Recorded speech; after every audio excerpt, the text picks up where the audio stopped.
बड़ी खबर मिल रही है। मुख्तार अंसारी समेत 5 पर हत्या का मुकदमा उसरी चट्टी हत्याकांड में दर्ज हुआ। ये मुकदमा मनोज राय के पिता ने ये मुकदमा दर्ज कराया है और मनोज राय के पिता ने दर्ज कराया ये मामला। उसरी चट्टी हत्याकांड में मारा गया था मनोज। ठेकेदारी के धंधे से जुड़ा हुआ था मनोज राय। 14 जुलाई 2001 में हुआ था उसरी चट्टी हत्याकांड। ये बड़ी खबर इस वक्त की है। तो मुख्तार अंसारी समेत 5 पर हत्या का मुकदमा दर्ज हुआ है और जो मुकदमा दर्ज हुआ है वो उसरी चट्टी हत्याकांड का ये पूरा मामला है।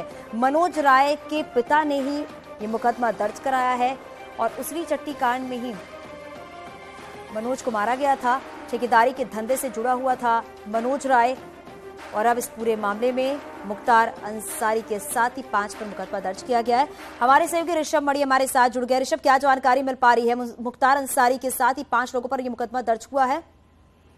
देखिए, 2001 का बहुत ही चर्चित कांड है उसरी चट्टी हत्याकांड, जिसको गैंगवार भी कहा जाता है। ये कहा जाता है मुख्तार अंसारी के गैंग और ब्रजेश सिंह त्रिभुवन सिंह के गैंग के बीच में गैंगवार हुई थी और घात लगाकर ब्रजेश सिंह के गैंग ने मुख्तार के काफिले पर फायरिंग की थी, जिसमें मुख्तार के 2 गनर और एक मनोज राय नाम के व्यक्ति की मौत हुई थी। मनोज राय मुख्तार का करीबी बताया जाता था, उसके गैंग का सदस्य बताया जाता था और ठेकेदारी मुख्तार के लिए करता था। लेकिन 22 साल बाद एक नाटकीय घटनाक्रम सामने आया है, जब उस गैंगवार में मारे गए मनोज राय के पिता ने मुख्तार अंसारी समेत 5 पर मनोज राय की हत्या का मामला दर्ज करा दिया है। ये मामला गाजीपुर जिले की मोहम्मदाबाद कोतवाली में दर्ज हुआ है, जिसमें मुख्तार के ड्राइवर समेत 3 अन्य आरोपी भी बनाए गए हैं। और ये कहा गया है कि मनोज राय काम तो मुख्तार अंसारी के लिए ही करता था, लेकिन वो कुछ व्यक्तिगत अपने नाम पर ठेके हासिल करने लगा था, जिसके चलते मुख्तार अंसारी उससे नाराज थे। मनोज राय ने मुख्तार अंसारी को मना जरूर लिया था, लेकिन मनोज राय ने अपने पिता शैलेंद्र राय को ये बताया था कि उसके ऊपर खतरा बरकरार है। 14 जुलाई 2001 की घटना का जिक्र किया गया है कि मनोज राय को मुख्तार का ड्राइवर अपने साथ ले गया था और बाद में मनोज राय के पिता को यह पता चलता है कि मनोज राय की हत्या कर दी गई है। हालांकि उनका कहना है कि पुलिस ने उस वक्त भी उनके बेटे का शव उनको नहीं सौंपा था। बाद में फोटो देखने पर उनको पता चला कि उनके बेटे की मौत हो गई है। वो काफी समय तक मुख्तार के डर की वजह से, उसकी दबंगई, उसके रसूख की वजह से ये मामला दर्ज नहीं करा पा रहे थे।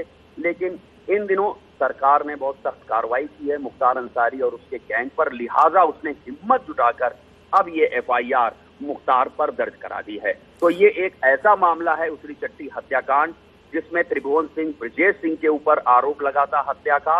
अब उसी मामले में मारे गए 3 व्यक्ति में से एक व्यक्ति की हत्या का मामला मुख्तार पर भी दर्ज हो गया है। तो ये कहानी अब काफी पेचीदा हो गई है।